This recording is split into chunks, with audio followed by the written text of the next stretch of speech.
ஆழ்வார் எம்பெருமானார் ஜீயர் திருவடிகளே சரணம். ஜீயர் திருவடிகளே சரணம். அந்த காலத்துல நிறைய சமயத்துல இந்திரன், பிரம்மா, ருத்ரன், மற்ற தேவதைகள்லாம் இந்த பூலோகத்துக்கு வருகிறார்களே, இப்போ நாரத ரிஷி வரா, இது போல பல பேர் வருகிறார்களே, இந்த காலத்துல வர்றது கிடையாதா அப்படின்னு கேட்பா.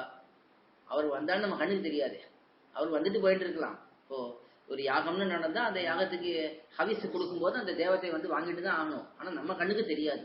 அது எல்லா தேவதைகளும் வரக்கூடிய நிலையிலே தான் இருப்பார்கள், வந்து கொண்டு போய் கொண்டு தான் இருப்பார்கள். இப்போ எம்பெருமானுடைய திருவாராதனத்தை கூட நித்தியசூரிகள் வந்து பண்ணுகிறார்கள். பரமத்தில் இருக்கக்கூடியவர்கள் வந்து இங்கே திருவேங்கடத்துல ராத்திரி நாம இந்த திருக்காப்பு சேர்த்த பிறகு நித்தியசூரிகள் வந்து அங்கே சேவிப்பார்கள் அப்படின்னு சொல்லுவார்கள். அது போல இருக்கும் பொழுது நம்ம கண்ணுக்கு ஏன் தெரியல? அதுக்கு நமக்கு யோகியத்தை இல்லை, அதனால தெரியல. ஆழ்வார் எம்பெருமானார் ஜீயர் திருவடிகளே சரணம். ஜீயர் திருவடிகளே சரணம். கோயில் KOYIL என்னும் ஆப்பை கூகுள் பிளே ஸ்டோரிலிருந்தோ ஆப்பிள் ஆப் ஸ்டோரிலிருந்தோ டவுன்லோட் செய்து இது போன்ற சம்பிரதாய விஷயங்களை கேட்டு மகிழலாம்.